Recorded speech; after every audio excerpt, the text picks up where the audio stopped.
Damn the footballing community for having conversations about who should replace a manager before the manager has even been sacked or left. I mean, just terrible. It's awful. I think, do we not have the respect for certain managers or their jobs or whatever else it might be? I mean, I'm disgusted. On that note, we need to have a conversation about whether Jose Mourinho should replace Erik Ten Hag if Erik Ten Hag leaves or is sacked by Manchester United.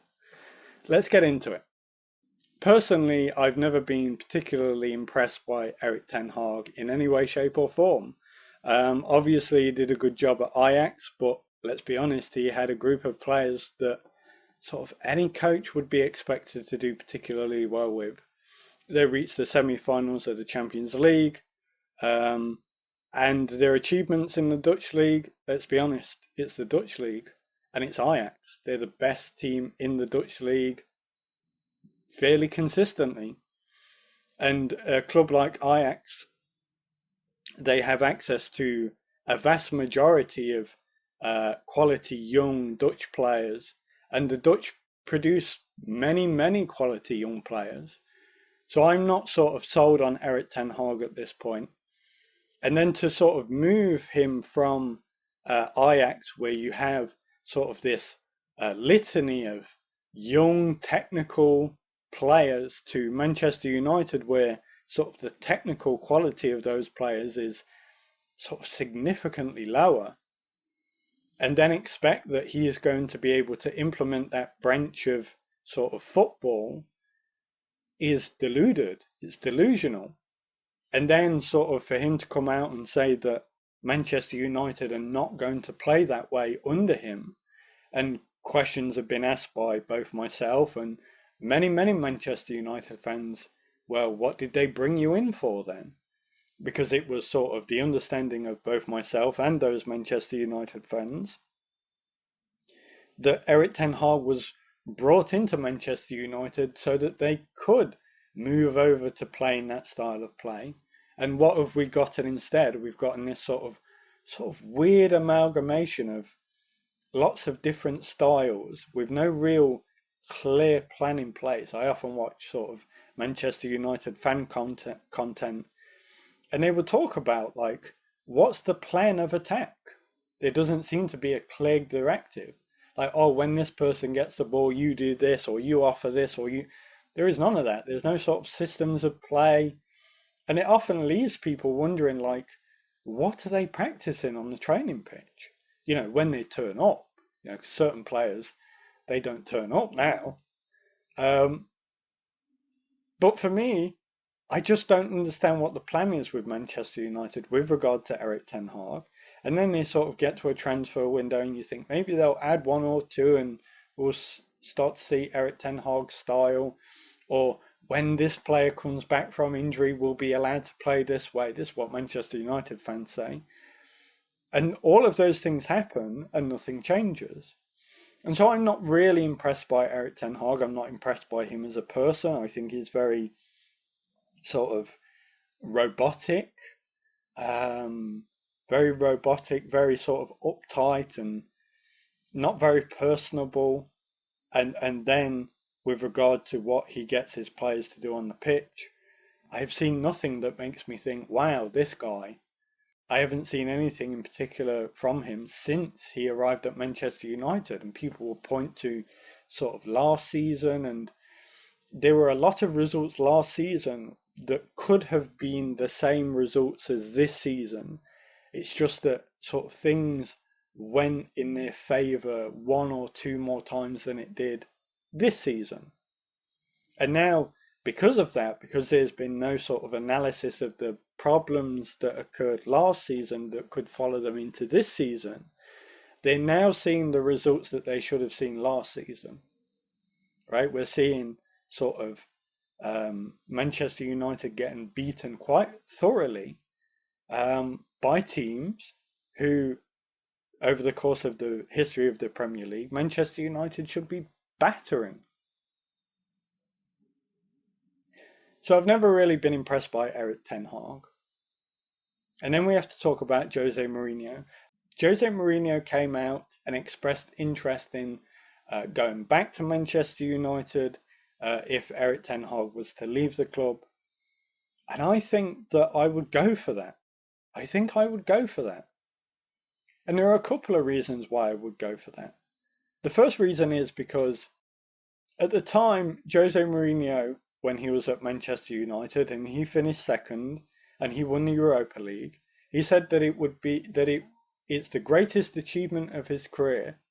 And at the time, we didn't really understand what he was referring to. But as sort of the issues at Manchester United have been allowed to play out further and further over the previous few years, we can now see that second place finish and that Europa League win was a massive achievement. It was a huge achievement. It was an unbelievable achievement. And then we look at the things that he achieved previous to that. He was at Chelsea and he won the Premier League. And before that, he was at Real Madrid and he won everything but the Champions League. And before that, he was at Inter and he won everything with Inter. And then before that, he was at Chelsea and he won everything but the Champions League. And then before that, he was at Porto and he won everything with Porto. And so we're looking at a guy who, when we particularly look at the players at his disposal in each of those achievements, we're looking at a guy who is able to achieve things with lesser resources. And so obviously he has this reputation for being a guy of, if you want to win a cup, Jose Mourinho is the guy. And that's true. Absolutely, it's 100% true. But when we look at that first Chelsea team, when we look at that Real Madrid team, we can also see that Jose Mourinho is a guy who wins leagues. And not only does he win leagues, but he wins them hella convincingly. And then we look at his home record. And his home record over a period of, I think, 9 years was that he never suffered a defeat at home. So he's a guy who wins cups, and he's also a guy who creates consistency within his team. And one of the objections that you will hear is that, yeah, but he never really stays anywhere for too long. He's never been with a team for longer than a 3-year contract. And at this point, that is true. But I think that there are indications that Jose Mourinho wants to build a legacy long-term with one club. And I think that when he left Chelsea, I think that there was a change in Jose Mourinho. Something changed about him. And it's not something that I can necessarily put my fingers on and describe to you. But all of a sudden, Jose Mourinho started to become more willing to take steps down, to go to lesser clubs.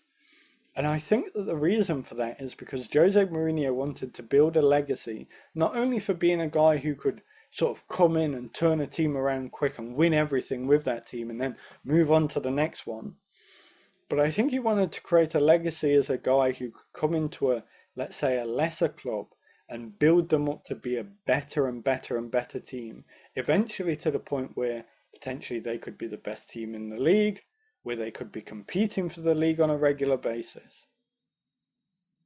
So I think that that's why he went from Chelsea to Manchester United. Because if you remember, Manchester United at the time that Jose Mourinho took over, they weren't challenging for the league. They were nowhere near it. And they hadn't been anywhere near it for quite a while, to be fair. I think that he took over Manchester United thinking that he was going to be the next Alex Ferguson there. That he was going to come in at Manchester United. I think they had finished 5th that season under Louis van Gaal. They'd won an FA Cup. And I think that he thought, well, I'll take Manchester United from 5th to winning the league again.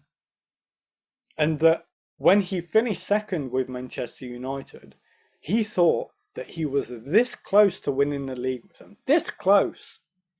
And that all they needed to do was get 1 or 2 more players and they could really challenge for it. And I think that that's where things broke down at Manchester United. Was that He wanted a real centre-back to come in, a real centre-back to come in. And he thought that if I was to get that one player, we could challenge for the league next season.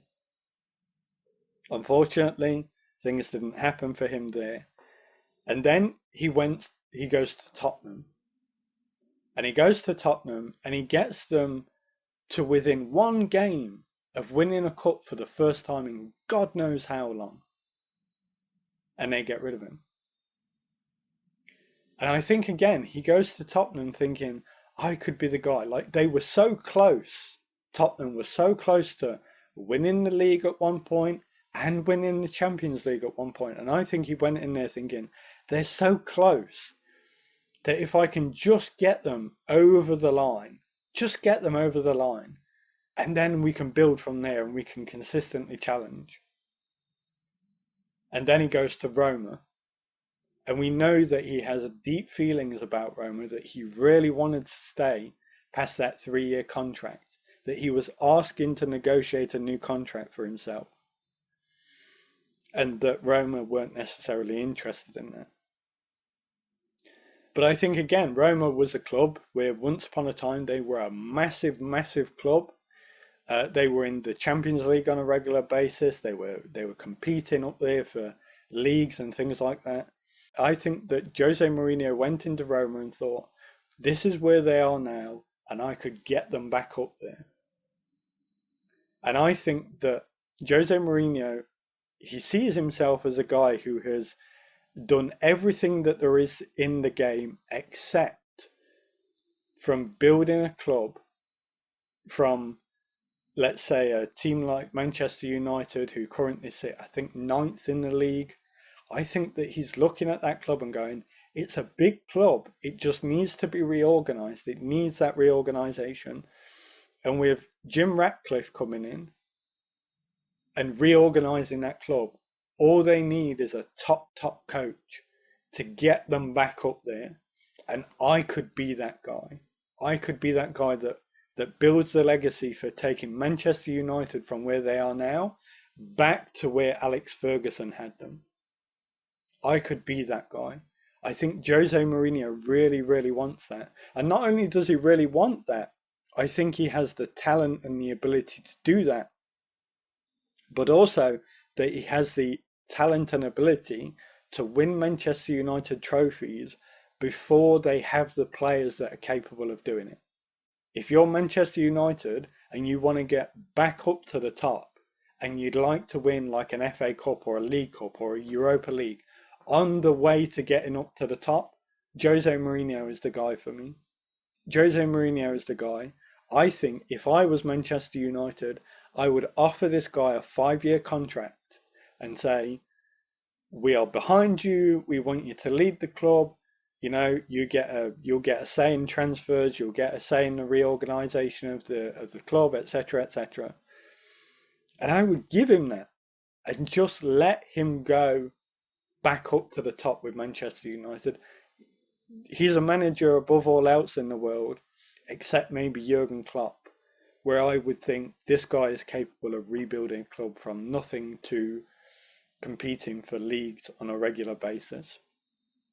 But that's my thought on Jose Mourinho potentially returning to Manchester United. Let me know what you think in the comment section down below. Don't forget to like, share and subscribe, and have a great day.